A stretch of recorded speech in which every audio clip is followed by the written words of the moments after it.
नमस्ते बच्चों, जय हिंद, वंदे मातरम। मैं धनपाल देथलिया और आपका एक बार फिर से स्वागत है मैजिक मैथ्स के इस अमेजिंग सेशन में। और जैसा कि आपने थंबनेल में देखा, आज हमारी परसेंटेज की 27th क्लास है।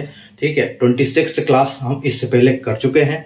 1 से लेकर 26 तक की क्लास अगर आपने नहीं देखी है तो पहले वो क्लास देखिए, क्योंकि जो बेसिक कॉन्सेप्ट है वो मैंने उसमें उन क्लासों में सिखाए हैं। फर्स्ट क्लास में मैंने बेसिक सिखाए हैं और सेकंड क्लास से हमारे क्वेश्चन शुरू हुए थे, जो बेसिक से लेके धीरे धीरे हम अपना लेवल अप करते जा रहे हैं। तो उसी हिसाब से ये क्लासेस बढ़ती जा रही है। जैसे जैसे क्लासेस बढ़ती जा रही है वैसे वैसे क्वेश्चन का जो लेवल है वो अप करते जा रहे हैं। और डिफरेंट टाइप के क्वेश्चन, जैसे कि आप अगर देखना चाहते हो कि किस टाइप के क्वेश्चन हम कर रहे हैं, तो आप जैसे चैनल को सब्सक्राइब करते हो, प्लेलिस्ट में जाते हो, तो परसेंटेज के फोल्डर में जैसे ओपन करोगे तो वहाँ आपको सारी क्लासेस एक सीक्वेंस में मिलेगी। तो उन क्लासेस के थंबनेल में आप देख सकते हैं कि ये परसेंटेज की क्लास किसके ऊपर बेस्ड है। ठीक है, तो अगर आपने नहीं देखी वो क्लास तो डिस्क्रिप्शन में जाइए। जो जैसे आप 27 आज की क्लास 27 है, तो 26 तक की क्लास आपको डिस्क्रिप्शन में मिल जाएगी। और अगर किसी आपको दूसरे टॉपिक को पढ़ना है तो आप प्लेलिस्ट में जाइए, वहां पर उस टॉपिक को सेलेक्ट कीजिए और उस जैसे फोल्डर को ओपन करोगे तो आपको उस टॉपिक की सारी क्लासेस जितने मैंने करवा रखी है वो सारी क्लासेस वहां पर आपको मिल जाएगी।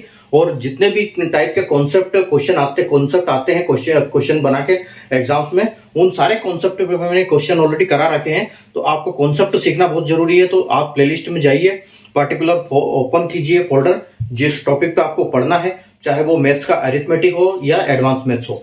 ठीक है, तो दोनों टॉपिक पे मैं क्वेश्चन बनाता हूँ। ठीक है, तो आप वहां से सारी क्लासेस देख सकते हैं, एक टॉपिक वाइज, सीक्वेंस वाइज। और अगर आपको सीक्वेंस पता नहीं है कि मैथ्स का एक्चुअल में सीक्वेंस होता क्या है, क्योंकि सीक्वेंस में पढ़ने का फायदा ये होता है कि आप जब सीक्वेंस में पढ़ते हो तो आपको हर चीज याद रहती है। जब आप कभी आगे कभी पीछे, कभी पहला चैप्टर पढ़ा कभी लास्ट पढ़ा, तो इसलिए आपको ये चीजें याद नहीं होती, कॉन्सेप्ट दिमाग में नहीं रहते हैं। जब आप एक तरफ से पूरी क्लास करोगे तो आपको कॉन्सेप्ट दिमाग में रहेंगे और याद अच्छा होगा। यही कारण है कि मैंने सबसे पहला वीडियो, एक अगर आप प्लेलिस्ट में जाओगे और फोल्डर देखोगे तो फर्स्ट 2 इंपॉर्टेंट वीडियो का है, जिसमें पहले मैंने फर्स्ट वीडियो में तो मैंने बताया है कि आपकी लर्निंग की स्ट्रेटेजी क्या होनी चाहिए, कैसे आपको टाइम मैनेज करना चाहिए, कैसे कैसे अपना टाइम बचाना चाहिए, किन किन चीजों से, तो वो मैंने फर्स्ट में आपको बताई हुई है। ठीक है, फर्स्ट पहले वीडियो में। और जो दूसरा वीडियो है उसमें क्या है, जो मैथ्स का सीक्वेंस है, एरिथमेटिक और एडवांस मैथ दोनों का मैंने सीक्वेंस बताया हुआ है। तो सीक्वेंस को अपने नोटबुक में सबसे पहले पेज पे लिखिए कि मैथ्स का सीक्वेंस पढ़ने का ये है, इस सीक्वेंस को पढ़ना है। और उसी सीक्वेंस में आपको प्लेलिस्ट में फोल्डर मिलेंगे। ठीक है, ये फोल्डर जो है आपको एक पेड कोर्स की तरह मिलते हैं। यूट्यूब पे क्या है कि आदमी भटकता है, कभी इधर जाता है कभी उधर जाता है, लेकिन सबसे अच्छा कारण ये है कि मैंने इसका जो इसीलिए बनाया हुआ है एक सिस्टम, कि जो एक सीक्वेंस में आपको पढ़ाया जाए। ठीक है, तो सबसे पहले मैंने बेसिक्स कुछ पढ़ाए थे, फिर परसेंटेज की क्लास हुई थी, अभी हमारी रेशियो की क्लास हुई थी, जिसमें 29 क्लास मैंने करवा रखी है और टोटल 145 क्वेश्चन हमने करवाए थे। ठीक है, अगर परसेंटेज की बात करें तो 138 क्वेश्चन तक हम पहुंच चुके हैं। ठीक है, और अभी भी हमारी क्लास कम से कम 5-6 क्लास और बनेगी। ठीक है, तो अभी ये अब 150 से ऊपर क्रॉस करेगा, 160 के आसपास जाएगा क्वेश्चन। ठीक है, तो ये अभी 138 क्वेश्चन है। आज के हम इससे आगे चलेंगे क्वेश्चंस के। ठीक है, क्योंकि आज 27 क्लास है, 138 से आगे चलेंगे हम। लगभग 5 क्वेश्चन ही कर पाते हैं, 4 से 5, क्योंकि मैं अच्छा लॉजिक और इसके साथ सिखाता हूं आपको कि कैसे करना है। तो इतना ही करते हैं हम। ठीक है, क्लास में ज्यादा करते भी नहीं है, 40 से 45 मिनट की क्लास होती है लगभग। ठीक है, थोड़ा बहुत इधर उधर हो सकता है। तो ये शाम वाली क्लास की जो वीडियो है ये आप सीक्वेंस से जरूर देखें। ठीक है, और वो 2 इंपॉर्टेंट वीडियो जरूर देख लें। और एक दोपहर को आता है अपना 4D सीरीज। 4D सीरीज यानी कि एक छोटा सा वीडियो होता है, ये 5 से 10 मिनट के बीच का वीडियो होता है। ठीक है, जिसमें इंपॉर्टेंट क्वेश्चन आपके लिए डेली लेके आता हूं। और ये इंपॉर्टेंट क्वेश्चन क्या है, ये PYQ है। PYQ यानी कि प्रीवियस ईयर क्वेश्चन। ये जो क्वेश्चन है पहले एग्जाम्स में आए हुए हैं या फिर इनके कॉन्सेप्ट पे पहले क्वेश्चन एग्जाम में आए हुए हैं। ठीक है, तो ये जो क्वेश्चन है वो बहुत इंपॉर्टेंट क्वेश्चन है। तो इस सीरीज को आप बिल्कुल नहीं छोड़ना चाहिए। आपको डेली आपको 12 बजे एक क्वेश्चन मिलता है, इंपॉर्टेंट क्वेश्चन, तो उसको जरूर आपको याद कर लेना चाहिए, उसको रट लेना चाहिए। रटने की जरूरत नहीं, जब आपको कॉन्सेप्ट समझ में आता है तो हर क्वेश्चन आपसे बनने लगता है। तो आप 4D सीरीज के वीडियो बिल्कुल देखना बंद मत कीजिए, उसको कंटिन्यू देखिए। 4D सीरीज का फुल फॉर्म है या डेली डोज बाय धनपाल देथलिया। ठीक है, तो आप वो क्वेश्चन जरूर देखिए, डेली वो 12 बजे आपको मिलते हैं इस यूट्यूब चैनल पर। और सुबह कैलकुलेशन बूस्टर आता है। ठीक है, जो कि सिंप्लीफिकेशन का एक क्वेश्चन आता है, सुबह 9 बजे आपको कम्युनिटी में मिलता है। कम्युनिटी पोस्ट में आप जब जैसे चैनल को ओपन करते हो या फिर जो चैनल को आप सब्सक्राइब करके बेल आइकन को ऑल पे प्रेस कर देते हो तो आपको हर वीडियो की नोटिफिकेशन, हर मैसेज का नोटिफिकेशन आपको मिल जाएगा, चाहे वो किसी फॉर्म में हो, पोस्ट में हो, चाहे वीडियो में है, चाहे शॉर्ट्स में, किसी में भी है, तो आपको वो वीडियो मिल जाएगा अगर आप ऑल पे प्रेस करते हैं तो चैनल को सब्सक्राइब करने के बाद। ठीक है, तो चैनल को सब्सक्राइब कर लीजिए और ऑल पे प्रेस कर लीजिए बेल आइकन को, ताकि इंपॉर्टेंट वीडियो की नोटिफिकेशन या इंपॉर्टेंट क्वेश्चन आपको बिल्कुल आपसे छूटे ना और हर क्वेश्चन आप देखो। ठीक है, तो ये तीनों चीज बिल्कुल आप मिस कीजिएगा। सुबह 9 बजे जो 9 बजे वाला कम्युनिटी पोस्ट का क्वेश्चन होता है वो सिंप्लीफिकेशन या अप्रोक्सीमेशन में होता है। ठीक है, यानी सरलीकरण। तो सरलीकरण का मतलब ये है कि आप जो बोर्डमास के नियम के ऊपर काम करता है वो क्वेश्चन आपके लिए डेली आता है। तो एक तो आप बोर्डमास के सीक्वेंस सीखते हो उसकी वजह से, और दूसरा आपका कैलकुलेशन बूस्ट होता है। तो उस क्वेश्चन को आप डेली करो, उसको सोल्व करो और उसका आंसर दो। उसके 4 ऑप्शन होते हैं, 4 ऑप्शन में से एक करेक्ट होता है, 3 गलत होते हैं। जैसे आप आंसर दोगे तो वो आपको दिखाएगा कि ये आपका आंसर सही है, गलत है, और उसके साथ आपको सॉल्यूशन भी दिखाएगा कि इसका सॉल्यूशन ये है। ठीक है, तो आप उस जो डेली का क्वेश्चन को जरूर फॉलो कीजिए, जरूर उसको सोल्व करने की कोशिश कीजिए, उससे आपकी मैथ्स की स्पीड जो है बढ़ेगी। ठीक है, और 4D सीरीज यानी कि दोपहर का 12 बजे वाला और शाम की 7 बजे वाली क्लास, यानी जो हमारी एक सीरीज चल रही है, क्लास चल रही है, उसके हिसाब से। ठीक है, तो ये सारी क्लासेस देखने के लिए आप चैनल को सब्सक्राइब कर लीजिए और बेल आइकन को ऑल पे प्रेस कर लीजिए। आपको हर चीज का नोटिफिकेशन मिलेगा और कोई भी चीज छूटने का सवाल ही पैदा नहीं होता। ठीक है, आइए हम स्टार्ट करते हैं आज का क्वेश्चन। आज का क्वेश्चन क्या है, 138 क्वेश्चन है हमारा। ठीक है, और परसेंटेज की 27वीं क्लास है। ठीक है, तो अगर आपने चैनल को सब्सक्राइब नहीं किया तो सब्सक्राइब कर लीजिए, सेशन को लाइक कर दीजिए और शेयर कर दीजिए। ठीक है, हम बढ़ते हैं हमारे क्वेश्चन की तरफ और आज का क्वेश्चन देखते हैं। ठीक है, देखो आज का क्वेश्चन क्या है कि ए अपने वेतन का 20% भाग बचाता है और बकाया राशि का 30% खाने में खर्च करता है। ठीक है, जबकि बी अपने वेतन का 30% भाग बचाता है और बकाया राशि का 20% खाने पर खर्च करता है। अगर बी का वेतन ए के वेतन से 50% अधिक है। ठीक है, 50% अधिक का मतलब होता है अगर एक का 100 है तो उसका 150 होगा। ठीक है, तो दोनों में से कौन खाने पर ज्यादा खर्च करता है और दूसरे से कितना अधिक है। ठीक है, आपसे यह भी पूछा है कि दोनों में खाने में ज्यादा खर्च कौन करता है और कितना दूसरे से कितना अधिक परसेंटेज है। ठीक है, तो देखो सबसे पहले हमको यहाँ बात समझनी होगी कि एक तो ए है, ठीक है, और एक बी है, और ए बी का रेशियो क्या है। अगर वो बोला है कि जो ए का बी का वेतन है वो ए के वेतन से 50% अधिक है, यानी कि ए का वेतन यहाँ पर कम है और बी का वेतन ज्यादा है। ठीक है, तो बी का वेतन यानी कि 50% ज्यादा है, तो अगर ए का जो वेतन है 100% होगा, 100 होगा, तो इसका कितना होगा, 150 होगा। ठीक है, इसका 150 होगा। अब देखो, अब क्या बोल रहा है कि ए अपने वेतन का 20% भाग बचाता है। ठीक है, तो जो सेव करता है सबसे पहले उसको माइनस कर देते हैं। ये 100 में से ये क्या करता है, 20% के हिसाब से 20 ही माइनस होगा इसका, तो यानी कि इसके पास अभी 80 बचे हैं। 20 ये जो है 20 ये क्या करता है, ये सेव करता है। ठीक है, ये सेव करता है। अब इसका क्या बोल रहा है, बी का, बी अपने वेतन का 30% भाग बचाता है। अगर ये 30% बचाता है, ठीक है, तो 150 का 30 कितना होगा, 150 इंटू 100 इंटू 30। ठीक है, तो यानी कि ये 0000 गया। ठीक है, तो 15 या 45। ठीक है, तो यानी कि इसका 30% कितना होगा, 45 होगा। ठीक है, तो 45 में से 150 में से 45 जाएगा तो 105, यानी कि इसके पास 180 रुपए बचते हैं, इसके पास 105 रुपए बचते हैं। ठीक है, अब देखो उसके बाद क्या बोल रहा है कि ए अपना 20% बचाने के बाद जो उसकी 30% राशि है, यानी कि 80 का 30%। ठीक है, तो 80 का 30% कितना होगा, 80 को अगर 100 किया जाए तो इसका 30% कितना होगा। ठीक है, वो हमको निकालना है। तो देखो ये 1 0 से ये 1 0 गया, ये 1 गया, तो 8 या 24। ठीक है, यानी 24 रुपए ये क्या खर्च करता है, ये खाने पर खर्च करता है, ये फूड पे खर्च करता है 24। ठीक है, ये 24 रुपए खर्च करता है। अब आ जाते हैं बी पे। ठीक है, तो बी क्या करता है, बी अपने जो इसकी बकाया राशि 20 पे राशि 20% खर्च करता है। तो देखो 105 का 20%, ये मुझे तो ऐसे ही पता चल जाता है, लेकिन मैं आपके लिए सोल्व करके दिखा रहा हूं ताकि आपके दिमाग में रहे कि इनको सोल्व कैसे करें। ठीक है, नहीं तो मैं ऐसे ही बता दूं कि 105 का जो 20% होगा वो 21 होगा। ठीक है, यहां पर देखो, यहां पर 100 से मल्टीप्लाई होगा और 21। ठीक है, 20%, 20। ठीक है, तो 20% कितना होगा 105 का। ठीक है, तो देखो ये 5 से कितनी बार जाएगा, ये 20 बार जाएगा, और ये 5 से कितनी बार जाएगा, 21 बार जाएगा, और ये 20 से 20 कटेगा तो आपके पास बचेगा 21। ठीक है, तो यानी कि इसका कितना, ये कितना बच रहा है, इसके पास 21 जो है ये क्या खर्च करता है उसका 21 जो है ये फूड पे खर्च करता है। ठीक है, तो यानी कि जो बी है वो 21 रुपए खर्च करता है और जो ए है वो 24 रुपए करता है। ठीक है, तो बी 21 करता है और ए जो है 24 करता है। तो इसमें से ज्यादा कौन करता है खर्चा? ज्यादा खर्चा करता है कौन?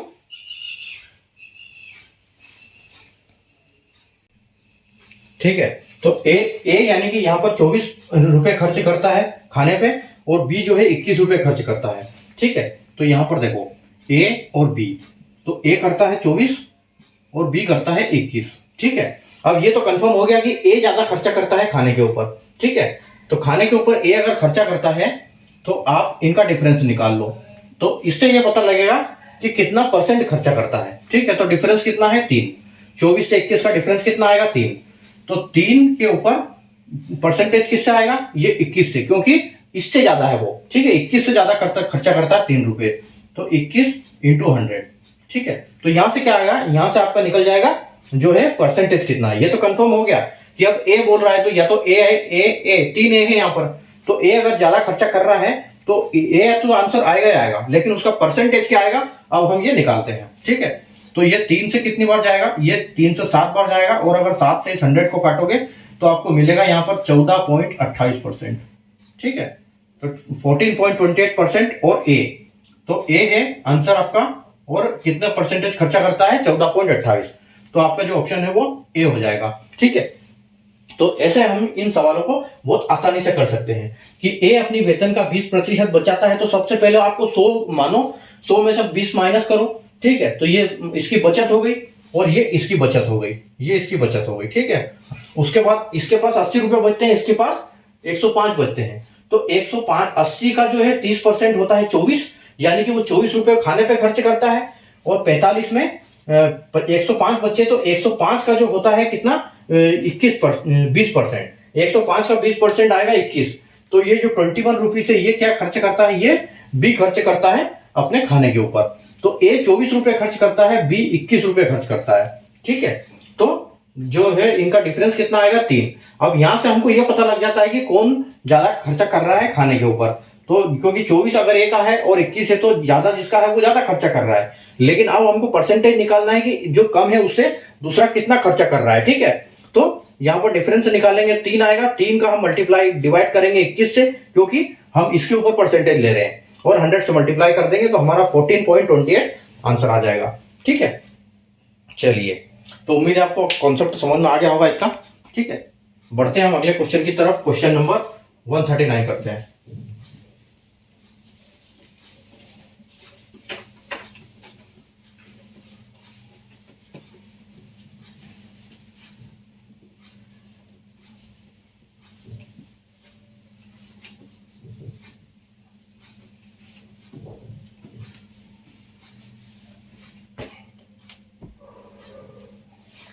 Question number 139।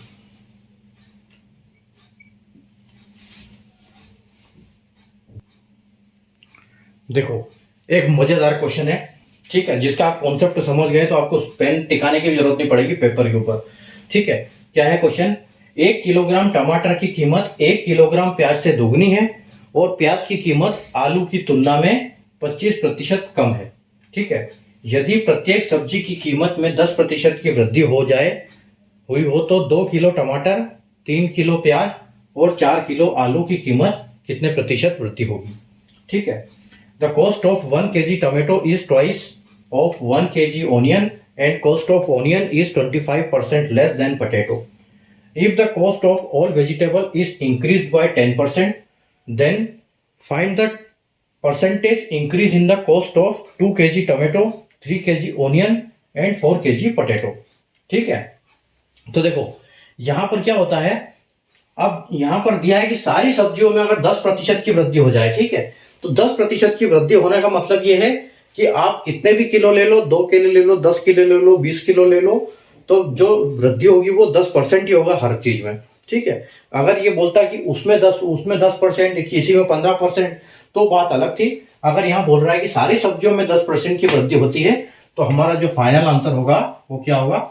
वो 10% ही आएगा, क्योंकि 10% अगर इंक्रीमेंट हो रहा है तो सभी पे 10 हो रहा है, कैलकुलेट करोगे तो भी 10 आएगा। ठीक है, तो इसमें 10% की वृद्धि होती है। ठीक है, तो यह 10% ही आंसर आएगा फाइनल आपका। ठीक है, अगर हुई बात इसकी बात करते हैं कि इनका हम कैसे निकालेंगे, किसका क्या है, तो यहां पर देखो ये क्या बोल रहा है, एक हमारे पास क्या है, टमेटो है। ठीक है, एक टमेटो है, दूसरा क्या है, ऑनियन है, और तीसरा क्या है, पटेटो है ना। Potato, onion, tomato.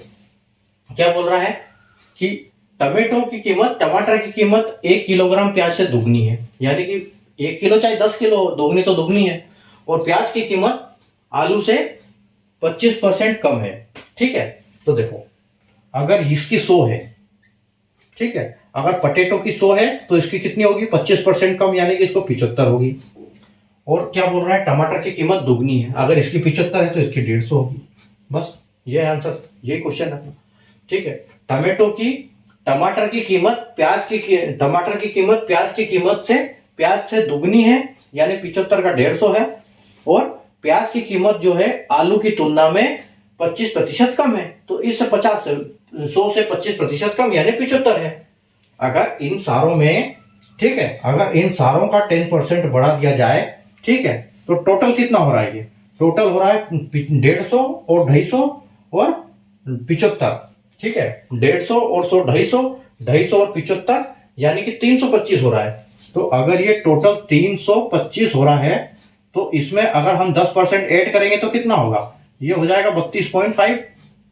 ठीक है, यानी कि 5.7 और 5 और 3, तो ये टोटल इसका क्या हो जाएगा, 357। और 357 कितना है, 357 कितना परसेंट है किसका, 325 का, तो आप यहां से निकाल लो, तो वो सीधा, वो तो है ये 10%। ठीक है, तो ये यानी कि उसका आपका फाइनल आंसर 10% ही आएगा।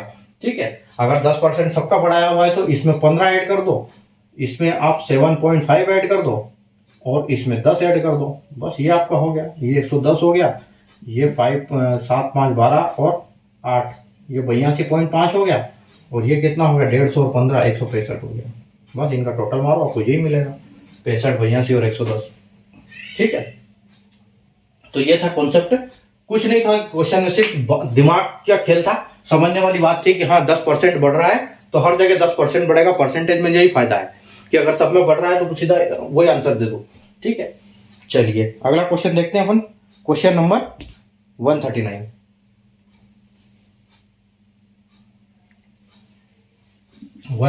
हो गया, अगला क्वेश्चन 140।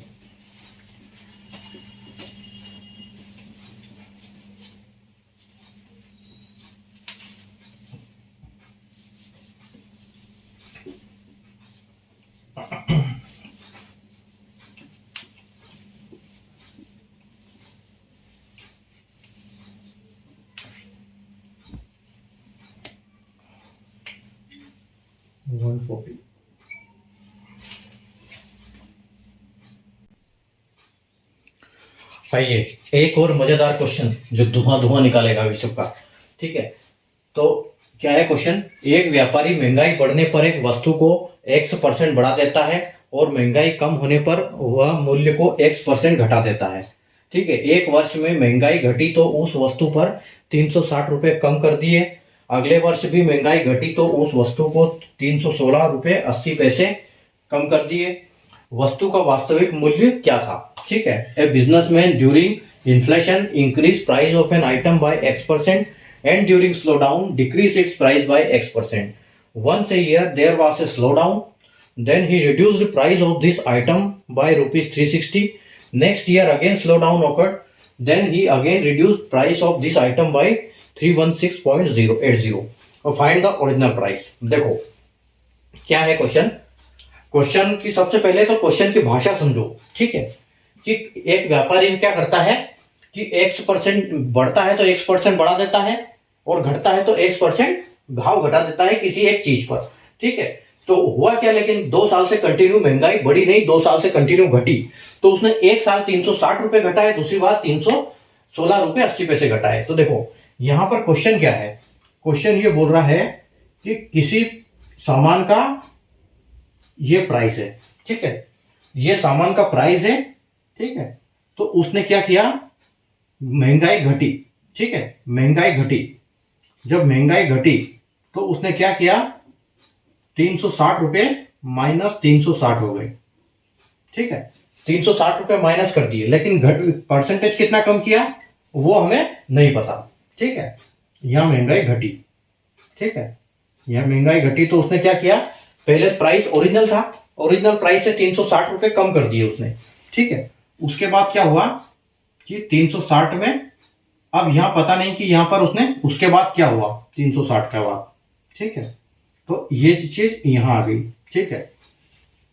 अब देखो, तो इसमें से 360 घटे तो ये मूल्य आया, फिर अगले साल क्या हुआ, महंगाई घटी, तो फिर उसने x% कम कर दिया, यानी कि -x% किया और -x% किया, पहले 360 रुपये किया, ठीक है, फिर उसने क्या किया, फिर यहाँ पे जो हुआ ये फिर स्लो डाउन ही हुआ, तो फिर उसने क्या किया, फिर यहाँ पे कम किए पैसे, तो अब जो पैसे हुए उसके कम, वो क्या हुए 316 रुपये 80 पैसे, और ये भी माइनस हुए, ठीक है।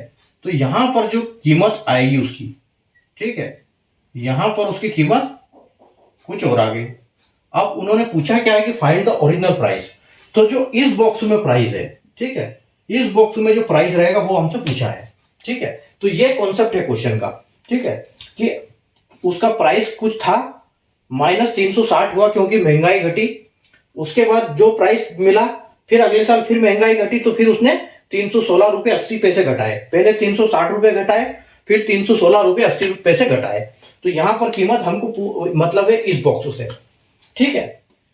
तो देखो यहां पर क्या होता है कि एक मैं आपको कॉन्सेप्ट समझाता हूं, मान लो कि पहले इस चीज की क्या था, इसका कॉन्सेप्ट पहले क्या था, पहले 100 रुपये था किसी चीज का भाव, ठीक है, पहले किसी चीज का मान लो कि यहां पर 100 रुपये होता, ठीक है, और वो क्या घटाता, वो 10% भाव घटाता, ठीक है, -10% करता, तो यहां पर क्या हो जाता, यहां पर अगर 10 रुपये घटाता, 10% घटाता, तो यहां हो जाता 90, ठीक है, यहां 90 हो जाता, ठीक है।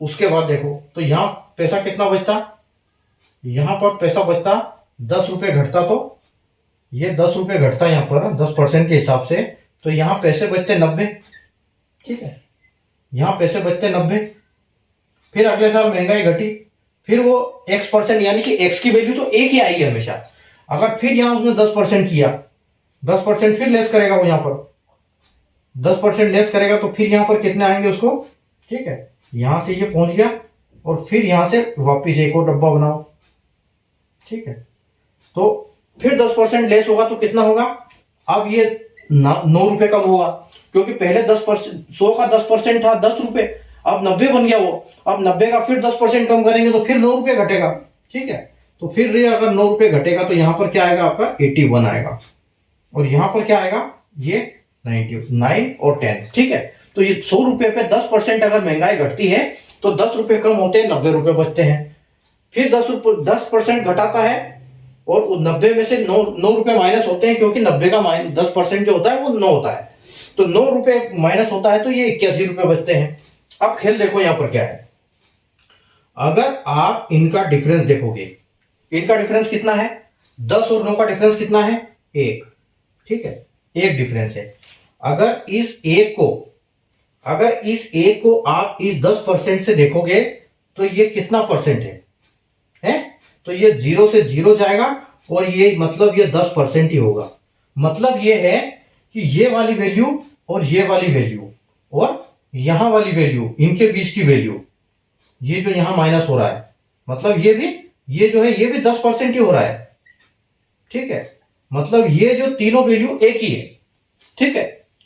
आया कुछ समझ में, 100 रुपए में से 10% घटाया, 10 रुपए घटाया तो 90 बचे, 90 में से 10% यानी कि 9 रुपए फिर घटाया तो 81 बचे, यहां भी -10 हुआ, यहां भी -10 हुआ, तो इन दोनों के बीच के अगर हम डिफरेंस लिया और इसका परसेंटेज निकाला तो ये भी 10 हुआ, यानी कि जो यहां पर परसेंटेज आ रहा है ये परसेंटेज ही यहीं पर भी आ रहा है, ठीक है। तो अब हम देखें कि हम देख सकते हैं कि इन दोनों का डिफरेंस कितना है, ठीक है, इन दोनों का आप डिफरेंस देखो सबसे पहले, जैसे हमने इसका चेक किया, तो अगर 360, ठीक है, अगर 360 में से ये तो कॉन्सेप्ट हो गया आपका, ये आपका कॉन्सेप्ट हो गया, ठीक है। इसको कर देते हैं अलग, इसको एक दरवाजे में बंद कर देते हैं। अब देखो 360 में से 360 में से आपका गया 316 और 80 पैसे, ठीक है। तो आप देखो कितना बचेगा, डिफरेंस यहां पर आना चाहिए।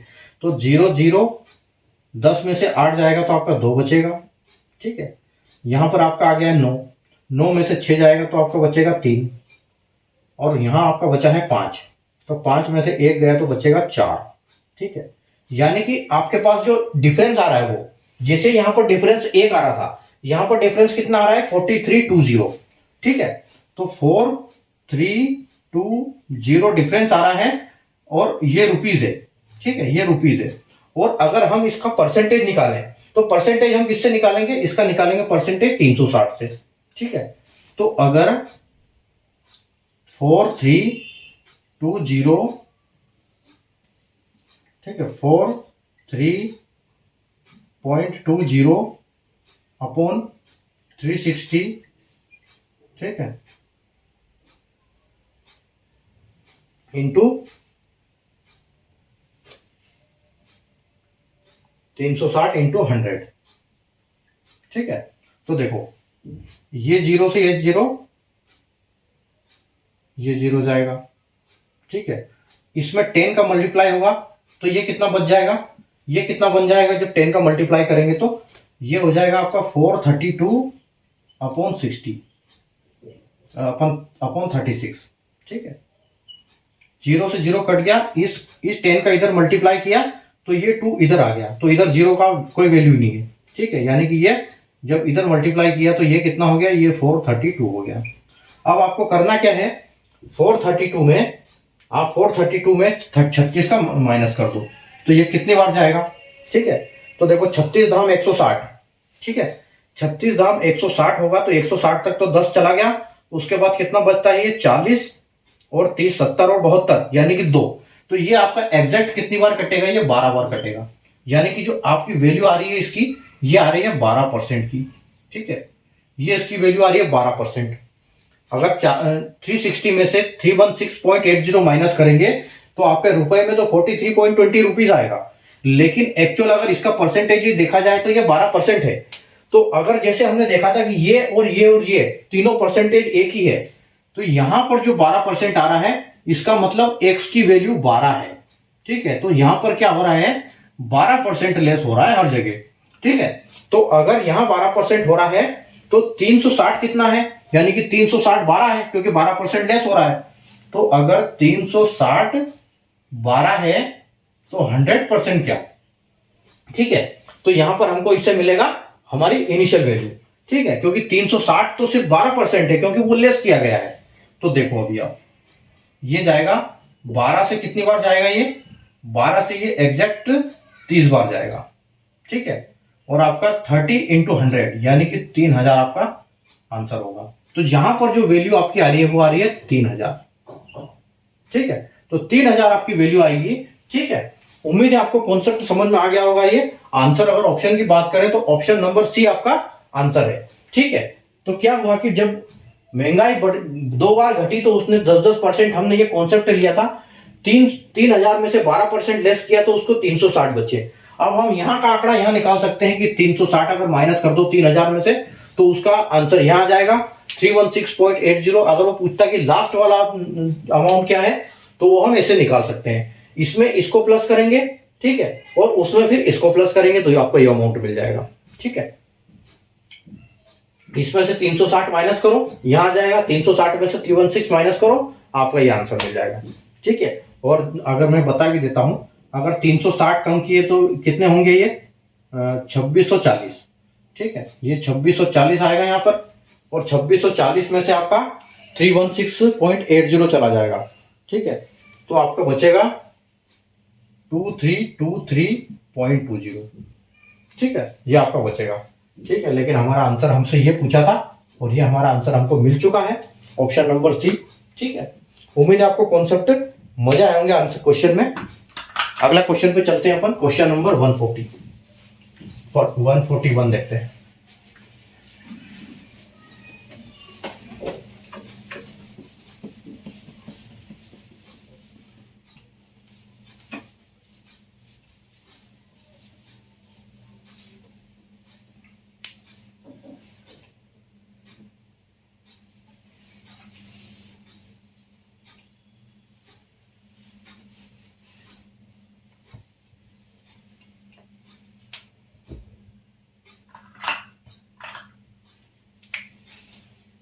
Question number 141।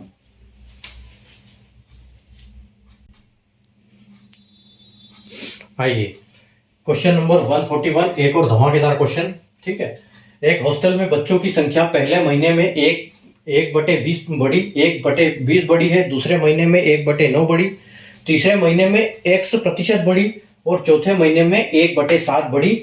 यदि चारों महीने में बच्चों की संख्या 50% बढ़ी तो x का मान ज्ञात कीजिए। ठीक है, the number of children in a hostel increases by 1/20 in the first month, 1/9 in second month, x% in the third month and 1/7 in fourth month. ठीक है, if the net percentage increases in 4 months is 50%, then find the value of x। ठीक है, चलिए तो कैसे करेंगे इसको question. हम इसमें एक काम करते हैं हम कि हम n लेते हैं। मान लो ये नंबर क्या है, पहले वाला नंबर क्या है, n है। मान लो जो 100% है वो n है। ठीक है, तो पहले महीने में कितनी बढ़ी, पहले महीने में 20 पे 1 बढ़ी, यानी कि 1/20 बढ़ी, तो 20 के ऊपर 1 बढ़ी यानी कि 21/20 आएगा। दूसरे महीने में 1/9 बढ़ी, ठीक है, यानी 9 पे 1 बढ़ी तो 10/9 आ जाएगा। तीसरे महीने में x% बढ़ी, तो अभी फिलहाल के लिए इसको x छोड़ दो। ठीक है, परसेंटेज अपन बाद में लगा देंगे। x बढ़ी, ठीक है, और उसके चौथे महीने में कितनी बढ़ी, 1/7 बढ़ी, यानी कि 8 आएगा, 7 पे 1 बढ़ गया तो 8 हो गई। ठीक है, और उसके बाद जो टोटल बढ़ी वो क्या है, n इंटू 50% बढ़ी है तो 150/100। ठीक है, अब देखो ये क्वेश्चन तो हमने प्लेस कर लिया, लेकिन यहां पर जो काटापीटी हम करते हैं तो काटापीटी में क्या होता है, देखो काटापीटी में मैं आपको बताऊं कि A/B = C/D। ठीक है, तो ये इससे डिवाइड होगा, ये भी इससे डिवाइड होगा, ये इससे भी डिवाइड होगा और ये इससे डिवाइड होगा, और जब ये क्रॉस में होगा तो ये मल्टीप्लाई होगा। ठीक है, अगर इसके साथ AD मल्टीप्लाई होगा, BC मल्टीप्लाई होगा। ठीक है, ये आपको ध्यान रखनी है, जो क्रॉस में होंगे वो मल्टीप्लाई होंगे, बाकी सब डिवाइड होंगे, ये इसका मतलब है। ठीक है, ये आपको मतलब ये कॉन्सेप्ट याद रहना चाहिए। ठीक है, तो अब देखो, और इजिकल टू की हम बात करें, ये इजिकल टू लिखा था मैंने बीच में। ठीक है, अगर हम इस 20 से इसको उड़ा दें तो यहां 5 बचेगा। ठीक है, 5 बचा। अगर हम इस 0 से इस 0 को उड़ा दें तो वहां 15 बचेगा। ठीक है, और क्या होगा, इस 7 से इस 21 को हम 3 बार काट सकते हैं। ठीक है, और इस 3 को इससे हम इसको भी 3 बार काट सकते हैं।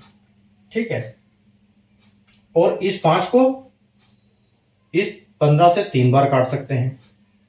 ठीक है, तो आपके पास बचा क्या है, n इंटू, आप देखो अब x की वैल्यू जो बची आपकी, ये क्या होगा, ये 3 ऊपर जाएगा और इसके साथ मल्टीप्लाई हो जाएगा। जब मैंने बताया था ना क्रॉसिंग में, तो 3 इसके साथ मल्टीप्लाई होगा 9। ठीक है, और ये 8 जो नीचे आ जाएगा, यानी कि कितनी बढ़ी, 8 पे 9% बढ़ी। ठीक है, 8 पे 9% बढ़ी, यानी कि जो अगर हम इसको बोलेंगे तो क्या बढ़ी है, 1/8 बढ़ी, यानी कि 8 पे 1 बढ़ी। और 1/8 को हम क्या बोलेंगे, 1/8 का हम बोलेंगे 12.5%। ठीक है, ये आपका आंसर आएगा, 1.8 आएगा। हमने परसेंटेज हटाया था, लास्ट में परसेंटेज लगा दिया। ऑप्शन नंबर सी बिल्कुल करेक्ट आंसर हो जाएगा आपका। n नंबर मानेंगे कि पहले जो 100% नंबर है वो n है, तो यहां कितना हो जाएगा, 150% n का 150/100। ठीक है, 1 बाय 20, तो 20 पे 1 बड़ा 21 हुआ, 1/9, तो 9 पे 1 बड़ा 10/9 हुआ, ठीक है। और x%, उसके बाद 7 पे 1 बड़ा यानी कि 8/7 हो गया, ठीक है। ये काटापीटी करके हमको आंसर आ गया 9/8, ठीक है। तो हमारा आंसर यानी कि 8 पे एक संख्या बढ़ी, 8 से 9 हुआ, तो एक हमारा कितना होगा 12.5%, ठीक है। ये हमारा फाइनल आंसर हो जाएगा, ठीक है। तो उम्मीद है आपको कॉन्सेप्ट इसका समझ में आ गया होगा, ठीक है। चलते हैं अगले क्वेश्चन देखते हैं, और इस आज का सेशन का लास्ट क्वेश्चन है क्वेश्चन नंबर 142, और ये भी एक तगड़ा क्वेश्चन है।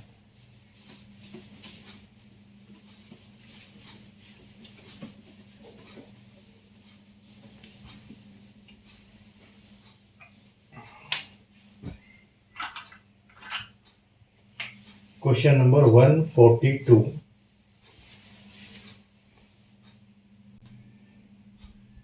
देखो आइए एक और मजेदार क्वेश्चन करते हैं। ए और बी दो व्रत है, व्रत ए की परिधि व्रत बी की परिधि से 50% ज्यादा है, यानी कि ए सर्कल बड़ा है। व्रत बी का क्षेत्रफल व्रत ए के क्षेत्रफल से x% कम हो, ठीक है। तो बी का जितना क्षेत्रफल है, कितना कम है, ए से कितना कम क्षेत्रफल है, वो आपको निकालना है, x का मान यहाँ पर, ठीक है। तो कित परसेंटेज में, there are two circle A and B, the circumference of A is 50% more than circle B. If the area of circle is x% less than circle A, find the value of x, ठीक है। तो देखो यहां पर क्या है, दो circle दिए हैं, ठीक है। मान लो ये एक सर्कल है, ठीक है, ये एक सर्कल है। तो अगर इसकी परिधि की हम बात करें, ठीक है, इसकी परिधि यानी कि सर्कमफ्रेंस जो होता है, ये आसपास ये लाइन परिधि है। तो इसकी परिधि जितनी है, मान लो इसकी परिधि क्या है 100% है।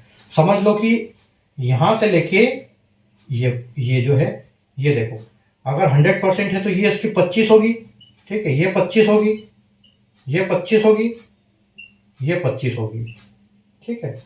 तो ये सर्कल मान लो 100 है, इसकी परिधि हम सीधा 100 लिखते हैं, ठीक है।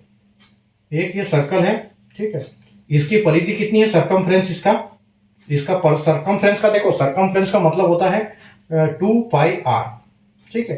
तो 2πr जो अगर इसका 100 है, तो एक थोड़ा बड़ा सर्कल है, ठीक है, एक थोड़ा बड़ा सर्कल है, और इसका क्या है 2πr, इसका आ जाएगा 150, ठीक है।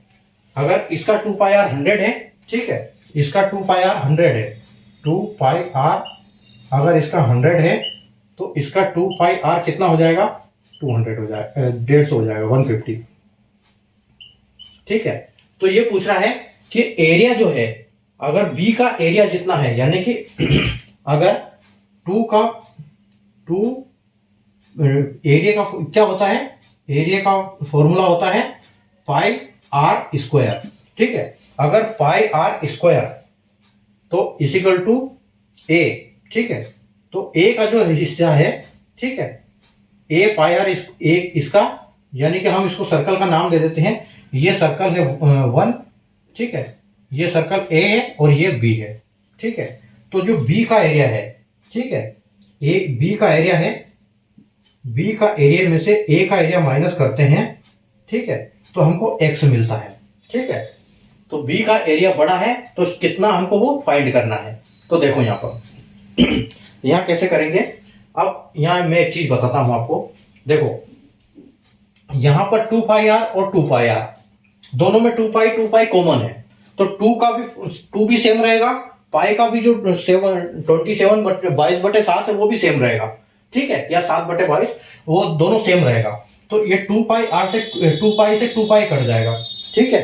तो r का मतलब क्या है कि r अगर a है, ठीक है, a और b, तो इसका 2πr तो 2πr दोनों का कट गया, तो r दोनों का क्या हो जाएगा, तो r जो है वो a का हो जाएगा 2 और इसका हो जाएगा 3, क्योंकि 150% अधिक है, ठीक है। अगर एरिया की बात करें हम, ठीक है, एरिया का फॉर्मूला होता है पाई आर स्क्वायर, तो पाई दोनों में है, तो पाई से पाई दोनों में कट जाएगा ठीक है, सॉरी, पाई से पाई दोनों का कटेगा, तो आर स्क्वायर हो जाएगा, यानी कि इधर कितना हो जाएगा 2 का स्क्वायर और इधर 3 का स्क्वायर, ठीक है। यानी कि a का आएगा 4 और बी का आएगा 9। ठीक है, अगर इन दोनों का डिफरेंस हम निकालेंगे, इन दोनों का डिफरेंस कितना आएगा, इन दोनों का डिफरेंस आएगा 5। ठीक है, तो ये एरिया 4 का है, ए का एरिया 4 है, बी का एरिया 9 है, दोनों का डिफरेंस 5 है। आपसे पूछा क्या है कि x की वैल्यू निकालनी है, find the value of x। ये बोल रहा है कि if the area of circle is x% less than circle a। ठीक है, if the area of circle b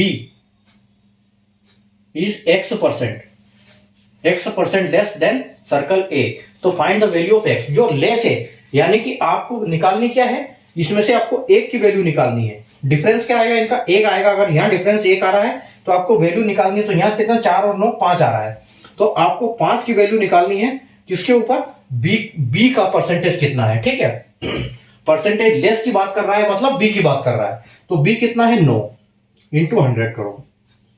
ठीक है, तो जब आप 9 से इसको काटोगे तो आपको हमेशा मिलेगा क्या, 11.11। 9 से डिवाइड करोगे 100 का तो 11.11 मिलेगा, क्योंकि ये 11.11% होता है 1/9 का। ठीक है, और आप 5 से इसको मल्टीप्लाई कर दो तो आपको मिलेगा 55.55। ठीक है, और ये आपका फाइनल आंसर हो जाएगा, ऑप्शन सी। ठीक है, तो हमको 2 से कोई मतलब नहीं, पाई से कोई मतलब नहीं, तो 2 पाई हमारा दोनों में से कट जाएगा, क्योंकि फॉर्मूला दोनों का सेम रहेगा, तो कोई मतलब नहीं उन चीजों का। तो यहां पर क्या है, आर जो है उसका सर्कमफ्रेंस में कितना डिफरेंस आएगा, यहां 2 है तो यहां 3 है, तो जो आर स्क्वायर यानी कि उसका एरिया स्क्वायर हो जाएगा, तो 2 का 4 बन जाएगा, 3 का 9 बन जाएगा, डिफरेंस 5 आएगा। तो 5 बाय हम लेंगे किस पे, अगर लेस की बात कर रहा है तो जो बड़े वाले उसकी बात कर रहा है कि कितना छोटा है, तो कितना परसेंट छोटा है, तो यहाँ पर 5/9 इंटू 11.11, तो 55.55 आपका आंसर आ जाएगा। ठीक है, तो ये थी आज की क्लास, बहुत बढ़िया बढ़िया क्वेश्चन किया आज हमने। ठीक है, 27 नंबर क्लास हमारी परसेंटेज की हो चुकी है आज कंप्लीट, और क्वेश्चन की अगर हम बात करें तो 142 क्वेश्चन हमने कंप्लीट कर लिए हैं। ठीक है, और लगभग ये 20 क्वेश्चन और होने वाले हैं इसमें, और 27 क्लास है, तो इसका मतलब कि करीब 4 क्लास और होगी हमारी। ठीक है, 4 क्लास और हो जाएगी। ठीक है, तो उसके बाद हमारा परसेंटेज टर्मिनेट होगा, और अगला जो हमारा टॉपिक है वो मिक्सर एलिगेशन हम स्टार्ट करेंगे। ठीक है, तो वो भी एक बहुत इंपॉर्टेंट चैप्टर है, लेकिन ये दोनों बहुत बड़े चैप्टर थे, रेशियो एंड प्रोपोर्शन और परसेंटेज। तो रेशियो प्रोपोर्शन को हमने खत्म किया 29 क्लास में, और इसकी भी 27 क्लास हो गई, इसकी 21 क्लास जाएगी, 31 क्लास जाएगी, क्योंकि 4 क्लास और होने वाली है इसकी।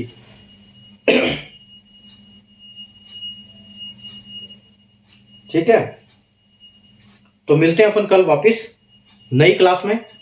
परसेंटेज कितना, 20% की 28 क्लास, उसमें वापिस हम मिलेंगे, और क्वेश्चन यहां से लेके आगे 142 से आगे क्वेश्चन हम करेंगे। ठीक है, तब तक आप पढ़ते रहो और मेहनत करते रहो, और 4D सीरीज के वीडियो बिल्कुल मिस मत करना, वो बहुत एक इंपॉर्टेंट सीरीज है। और दूसरा जो क्लास है हमारी, वो जो 9 बजे वाली क्लास, और अपना 9 बजे सुबह 9 बजे वाला, शाम को 7 बजे वाली क्लास, दोपहर के 12 बजे की 4D सीरीज, और सुबह 9 बजे कम्युनिटी पोस्ट जो आपका कैलकुलेशन बूस्टर है, उसको आप बिल्कुल मिस मत कीजिए, बिल्कुल आपको करिए। और उसका नोटिफिकेशन अगर आपको चाहिए तो आप चैनल को सब्सक्राइब करके बेल आइकन को ऑल पे प्रेस करके रखो, ताकि आपको नोटिफिकेशन मिल जाएगा उसका। ठीक है, तो मिलते हैं कल नई क्लास के साथ, तब तक good night, take care, bye.